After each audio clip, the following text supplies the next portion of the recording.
that obviously with the news of the day, obviously putting Tristan on waivers, and the fact that we're about to embark on a 2-week road trip, and then before we know it, we'll be on a 2-week break in February. I just thought it was important to make myself available, answer any questions that anyone may have, and let you all fire away.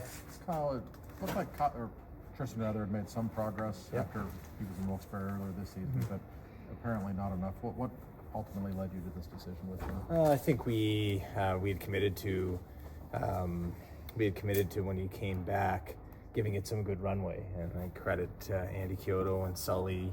They stuck with it, and he played 17 of the 27 games or 18 of the 28 since he'd come back up. Had a good stretch there. He won 4 in a row against good competition.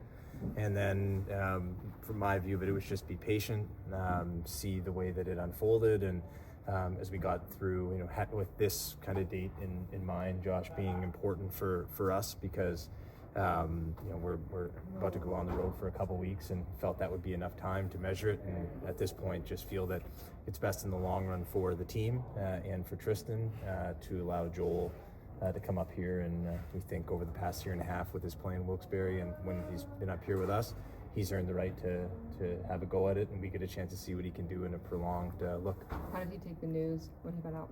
He was quiet, like most players are in those instances. It's probably not as robust a discussion as everyone dreams it to be, and I understand that. So he and I will have a deeper conversation tomorrow at 2, and once he probably gets down there and gets his feet under him. They've got a bit of a strange schedule. They got some massive issues at the arena in Wilkes-Barre. They can't play this weekend, so they got a light schedule, which I think will probably serve this situation in particular well. But it's not great for development with unable to play there this weekend. So we need to get that rectified and get those issues at the arena there rectified and get back ready to roll next week. If he does stay here, what's the plan for him? He won't be staying here. If he clears, he'll be assigned to Wilkes-Barre. Kyle, this is one of your signature moves, signing him that extension in your first summer here. With that, is making a move like today difficult at all in terms of how that reflects on you or the organization? I mean, in terms of how it reflects on me, I think this is the job. You have to make decisions.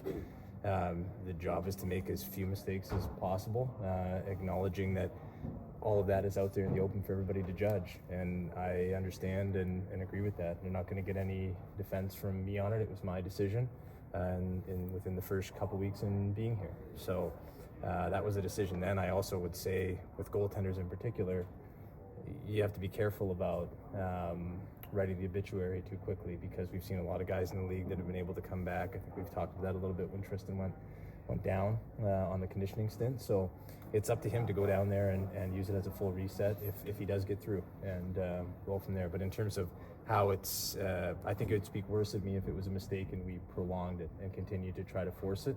If there are mistakes that I make, I try to rectify them and come out here and face the music. Did you try to trade him, Kyle? And do you anticipate him clearing waivers? Do you have any sense of that? Yeah, I think, throughout the off season, there was a number of discussions. I think there always is, Dave, with anybody that struggles. Teams always inquire, and in that case, there just wasn't anything that was going to be suitable for us or for Tristan. We wanted to bring Tristan back in and have him, given I didn't play at the end of the year last year because he got sick the game at Madison Square Garden where all of our guys got sick, and then Ned got really hot, and that's the position sometimes. But in terms of whether he'll clear waivers, it's been impossible to project. If he was a defenseman, I would say he's definitely not going to clear, because I don't think any defenseman has got through lately, but goaltenders, it's tough to project. What are the strengths of Joel's game and what you've seen from him? Joel's game, the strengths to me, in terms of the technical side, his athleticism and speed, the way he reads the game, and he's got good size, good movement, and I think that's the technical side. On the psychological side, and I think we've all seen it up here a little bit, when he has a bad stretch or bad game, he is able to put a stop to it and get it moving the other way. So it's going to be different here than American League, but we'll give him that chance. Kyle, if he goes to Wilkes, you obviously still have to handle some of that salary cap hit. If that happens, how does that approach? How do you approach business on March 7th? It saves us money on the salary cap, because we've accounted for it, but it saves us $230,000 or so, off the top of my head, dollars on the cap by making the switch between Tristan and Joel. So no change. It helps us a little bit on that front, but it's never optimal.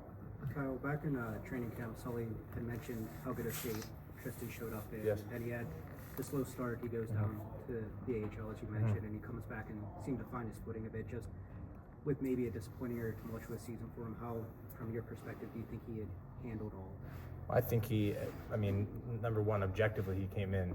He had a great offseason, so he came in a great spot.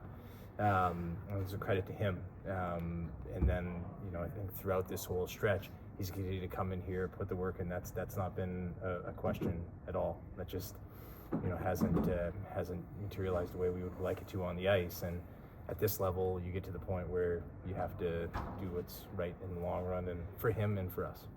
Cal, nobody's really ever seen so many goals being scored on first shots or second shots of games. And for goalies, that's never been a good thing. They don't like that, But I wonder if you've noticed that has had any kind of psychological effect on him, whereas maybe increase the pressure or in any way the scrutiny of his abilities. Well, I think it builds a narrative, right? But that's not really a narrative. I mean, everyone is seeing it. So I wouldn't say that it. You'd have to ask him that question. I don't know whether. I don't know if you. I mean, it's been going on, so I don't know if any of you have ever had. I haven't seen it or felt it, but I think, especially in that position, when there's something like that starts to happen, say you start to, every first, second shot, I think frankly, you can feel it in the building, especially when we're at home. Not so much on the road. When we're at home, you can feel that heaviness, right? So I would be shocked if it didn't weigh on him, and I think it's something we always try to provide the resources to alleviate and fix. But in that position, especially, you're out there on your own. It's hard.